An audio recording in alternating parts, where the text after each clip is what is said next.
Alright guys, the vodka is frozen. Let the baking begin. To celebrate the beginning of a pie and tart series, we are making a blueberry galette with an almond streusel topping. My pie dough is based on the recipe developed by Kenji Lopez-Alt for Cooks Illustrated. It relies on two techniques. The first is in its name. Using vodka allows us to use significantly more liquid than a typical pie dough. This makes the dough easy to roll out with minimal cracking, and it buys you a little protection from over-mixing, which happens to a lot of beginner bakers. If all this liquid were water, we'd risk making the dough too tough. But alcohol reduces the gluten development. That's why using equal parts water and vodka helps with tenderness. During baking, all the alcohol evaporates and the flavor of the final product is exactly the same as a standard pie dough. If you don't want to use vodka, no problem. Replace it with water, but be careful not to handle the dough more than you'll see me doing in the video. The second principle of this dough is processing the butter and flour completely. No pea-sized pieces of butter. This makes this dough sturdy and leak-proof. How could this dough achieve any flakiness, you might ask? Easy. We hold back part of the flour. Coating the flour butter mixture in more flour creates two different textures which create layers during baking. Now that you know the theory, let's do it. Slice 2.5 sticks of cold unsalted butter into 1/4 inch thick pieces. Put on a plate and put in the fridge for 30 minutes or in the freezer for 15. Put 212 grams of unbleached all-purpose flour into the bowl of a food processor. I use King Arthur brand. Add 2 teaspoons of Diamond Crystal Kosher salt or 1 teaspoon of table salt and 2 tablespoons of granulated sugar. Mix for 5 seconds to combine. Then add the butter. Distribute it evenly on top of the flour and give it about 15 1-second pulses. The pulses should feel pretty long, like 1 Mississippi, 2 Mississippi. The only mistake you can make here is to not process the butter enough. Go all the way to a finely grated Parmesan stage. Now measure out 142 grams of flour in a large bowl and add the processed flour butter mixture to it. Toss these two mixtures thoroughly. There is no worry about overmixing at this point. Until you add the liquid ingredients, the gluten doesn't start to develop. I mix for 45 to 60 seconds. Combine 57 grams of very cold vodka, cheap unflavored kind, don't get creative on me here, and 57 grams of very cold water. Add this liquid to the flour mixture and mix using cutting motions with a large spoon or a silicone spatula. I really like the spatula because I can press on the dough with the back of it, helping my dough to stick together. When the liquid is more or less evenly distributed, squeeze the dough into fistfuls like this. Don't worry if some crumbs fall out. If the dough is sticking to your hands, scrape them off with a spatula or pastry scraper. I don't want to cut any of this footage so that you can see the whole process. When people are new to making pie dough, they often start panicking when it falls apart, and I want you to see what's normal.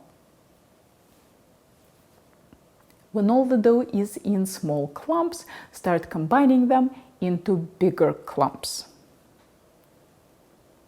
Try to use squeezing motions rather than folding motions to reduce how much gluten you develop. Now I'm down to 2 big clumps and I will combine them into one dough. Let's press it really hard into all the crumbs on the bottom of the bowl to pick them up.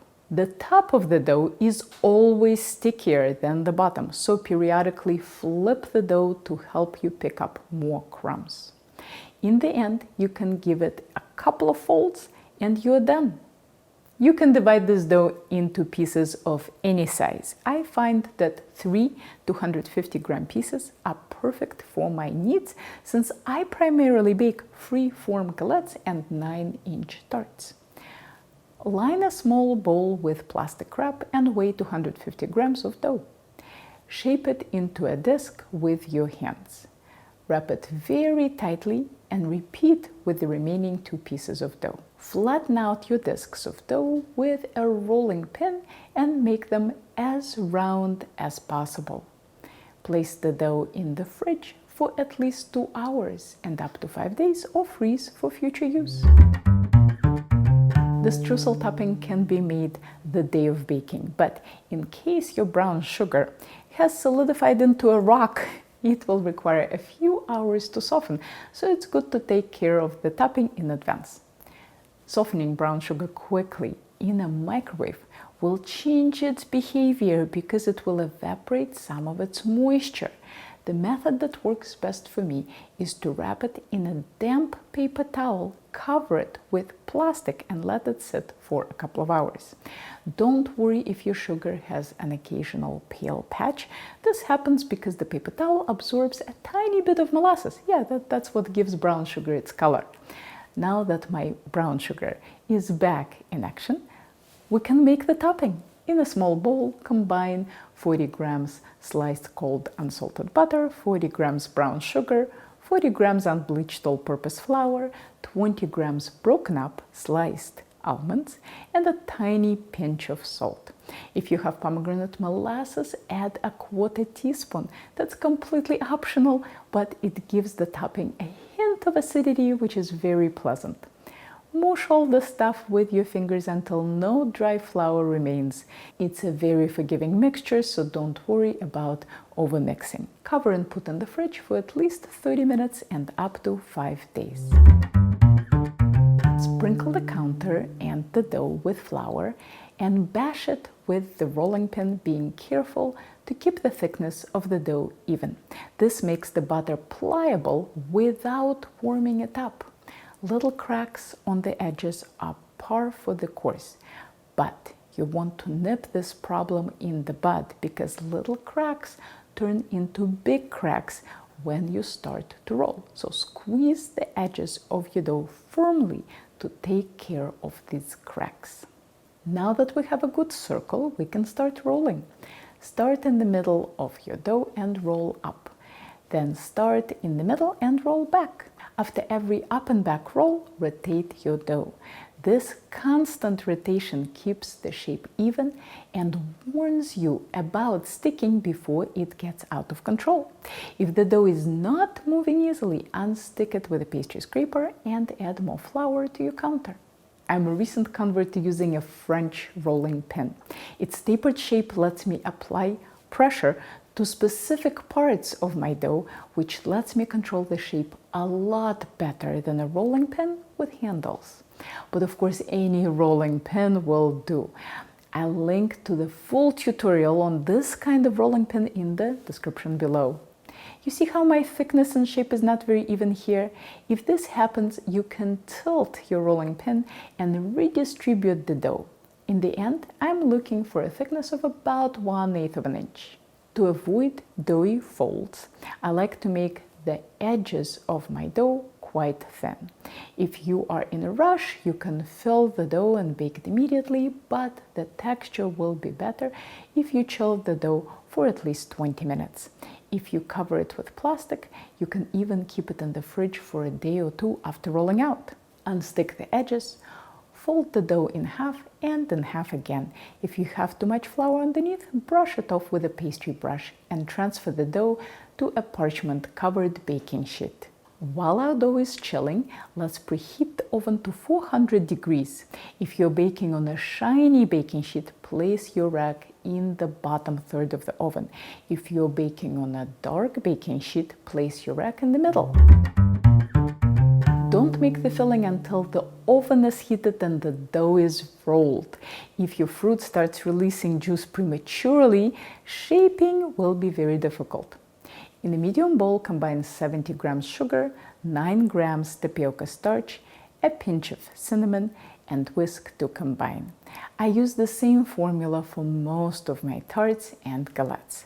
Sugar is 15% of the fruit weight and tapioca is 2% of the fruit weight.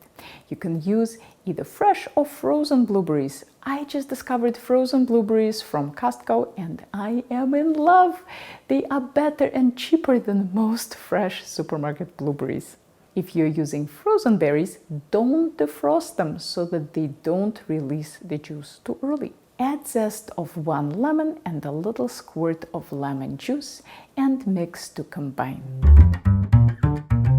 Get your dough out of the fridge and let it soften for a few minutes until it's pliable. To speed up this process, I'll get it off my cold baking sheet and put it on my counter.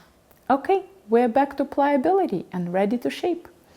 Put your parchment with dough back onto your baking sheet. Add the fruit and all the sugar mixture.